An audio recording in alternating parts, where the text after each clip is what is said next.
कपड़े धोने वाली बहू। शादी के पहले से ही विभा को कपड़े धोने का बड़ा शौक था। कभी नल के नीचे तो कभी तालाब के पास। अरे मेरी नीली वाली लुंगी नहीं दिख रही है। विभा की अम्मा, कहाँ रखी है लुंगी? अरे वो तो विभा ने परसों ही धोकर रखी थी आपकी अलमारी में, देखो वहीं होगी। वो ना मैंने आज धो दी, मुझे लगा कि गंदी हो गई होगी। अरे कैसे गंदी हो गई थी? उसे तो मैंने पहना भी नहीं। हे भगवान, इस लड़की के कपड़े धोने की आदत से परेशान हो गया हूँ मैं। जितना तो घर में राशन नहीं आता, उससे कहीं ज्यादा डिटर्जेंट पाउडर का खर्चा है। इसकी शादी करवा दो, शादी जाए अपने घर में ही करे काम, फिर चाहे घर के कपड़े धोने हो या पूरे गांव के। हाँ ठीक बोल रही हो, देखता हूँ मैं कोई लड़का। वो दिन भी आ जाता है जब विभा को देखने लड़के वाले आ जाते हैं। लड़की मुझे अच्छी लगी। होने वाली सास कहती है, बेटी अगर कुछ पूछना है तो पूछ लो। वैसे तो हमारी लड़की बहुत ही शर्मीली है, जो बोल दो वो मान लेती है, इसे क्या पूछना होगा। अरे कैसी बात कर रही हो माँ, मुझे इन लोगों के घर रहना है, सवाल तो कई है। हाँ हाँ बेटा, पूछ लो ना, क्या पूछना है। आप लोगों के घर कपड़े कौन धोता है? सास का मुंह बन जाता है। देखो, अगर तुम ये कहना चाहती हो कि तुम्हें कपड़े धोने नहीं आते तो सुन लो, कपड़े मैं ही धोती हूँ, लेकिन तुम्हारे आ जाने के बाद मैं रुमाल तक नहीं धोऊंगी। अरे चुप रहना भाग्यवान, बहू बेचारी घर आई नहीं, उसे डराना शुरू कर दिया। वो क्या है ना बिटिया, अभी तक तो ये कल्लू की माँ ही धोती थी, लेकिन अब तुम्हारे पापा तो दहेज में वॉशिंग मशीन देंगे ही।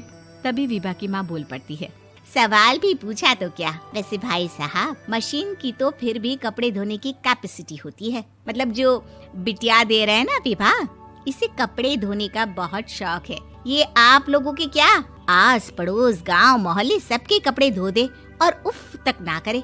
बाहर देखा नहीं आपने कितने कपड़े सूख रहे हैं? सब हमारी बिटिया ने ही तो धोए हैं। बस भी करो ना माँ, शर्म आ रही इतनी तारीफ सुनकर। और तो और एक दाग निकाल कर दिखाओ तो मान जाओ। हाँ अच्छा, माफ करना बेटा, मैंने गलत समझा। हमें तो रिश्ता बहुत पसंद है। और ऐसे जुड़ जाता है रिश्ता कपड़े धोने का शौक रखने वाली विभा का। उसकी शादी हो जाती है कोयला फैक्ट्री में काम करने वाले कल्लू के साथ। शादी के बाद अचानक विभा चिल्लाती हुई सास के पास आती है। सासू माँ, अरे सासू माँ कहाँ है आप? ये तो धोखा है, धोखा दिया आप लोगों ने मुझे। इसे ससुर के चक्कर के बारे में पता चल गया। अरे तो उसमें तुझे क्यों धोखा मिला है? अरे नल में पानी नहीं आता, कपड़े कैसे कब धुलेंगे? अच्छा, तू पानी नहीं आ रहा उसकी बात कर रही है। तो आपने क्या सोचा? कुछ नहीं। अच्छा, तेरी माँ ने कहा था कि कपड़े धोने का शौक है तुझे, याद आया मुझे। शौक बोलकर कपड़े धोने वाले मेरे जुनून को कम ना आके सासू माँ, कपड़ा धोना मेरा गुरूर है। तभी पति भी वहाँ आ जाता है। अभी मैंने इसे सनी देओल की फिल्म दिखाई है, उसी के डायलॉग मार रही है माँ। अच्छा सुन, साफ बता रही हूँ, पानी सुबह 4 से 6 और शाम को 10 से 12 आता है, समझी? विभा टाइमिंग सुनकर हैरान हो जाती है। ये क्या भूतों का मोहल्ला है? सुबह 4 बजे उठकर कौन कपड़े धोता है? 4 बजे टंकी में पानी जाता है, फिर सारा दिन धोना ना, किसने मना किया? अरे कैसी बात कर रही हैं? 200 लीटर की टंकी में कितने कपड़े धो लूंगी मैं? सुबह ही उठ जाऊंगी मैं। अब क्या था, विभा सुबह 4 से लेकर रात के 12 बजे तक कपड़े ही धोती रहती। एक रोज सास पड़ोस से निकलकर कहीं जा रही होती है कि साथ वाली कहती है, हाँ कल्लू की माँ, जरा ये बताओ कि 2 साड़ी है, 2 ब्लाउज और एक पेटीकोट और एक नाड़े वाला लंबा कच्छा। हाँ तो?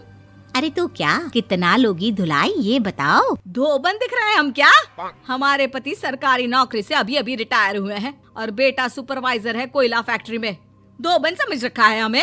हाय रे कल्लू की अम्मा, माफ कर दो, वो तो मोहल्ले में यही सब बता रहे थे कि तुमने बहू को कपड़ा धुलवाने के काम में लगा दिया है। सास को पड़ोसन की बात सुनकर गुस्सा आ जाता है। वो घर पहुंचती है जहां घर के बाहर ही इतने सारे कपड़े सूख रहे होते हैं जितने कि किसी धोबन के घर पर। अरे ओ कल्लू की दुल्हन, बाहर निकल।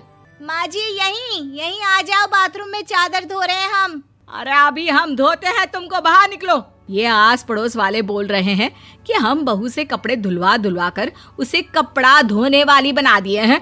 अरे छोड़ो ना माँ जी, किन लोगों की बातों में आती हो? आस पास के लोगों का तो काम ही होता है कि वो किसी तरह सास बहू को लड़ा दे। बहू सारे घर के कपड़े धोती है, ये क्या कम है? बोलिए। सास को भी लग जाता है कि वो बहू का ये सनकीपन नहीं छुड़वा सकती, इससे अच्छा है कि खुद ही चुप हो जाए। एक रोज सास और बहू मंदिर जाते हैं, जहाँ सास की साड़ी वहाँ खड़ी भीख मांगने वाली से मिलती है। माँ जी क्या बात है, आपकी साड़ी उस भिखारन से कितनी मिल रही है ना? हाँ हाँ देखो तो, दोनों की साड़ी मिल रही है। क्या बात है कल्लू की अम्मा, तुम खुद को तो अफसर की बीवी बताती हो और ऐसी सिंपल सी प्लेन साड़ी पहनकर घूमती हो। सिंपल और प्लेन नहीं है ये साड़ी। तो क्या सोने के धागे से फूल बने हैं? कुछ भी सासू माँ, कुछ भी। हाँ बने थे इस साड़ी में सोने के धागे से फूल। मेरे पति लेकर आए थे मद्रास से स्पेशली मेरे लिए 10,000 की। ताहे भाई साहब इस भिखारन के लिए भी सेम टू सेम साड़ी लेकर आए होंगे 10,000 की। सास उस वक्त तो कुछ नहीं कहती, लेकिन बहू के साथ घर आती है और अलमारी से एल्बम निकाल कर लाती है। ये साड़ी देख रही है, ये वही साड़ी है जिसे मैंने अभी पहना था। इस साड़ी में ये जो चमकदार फूल दिख रहे हैं ना, ये सोने के धागों से काढ़े गए हैं। लेकिन तू लोकल वॉशिंग मशीन ब्रश से घिस घिस कर सारे फूलों को निकाल कर साड़ी प्लेन कर दी।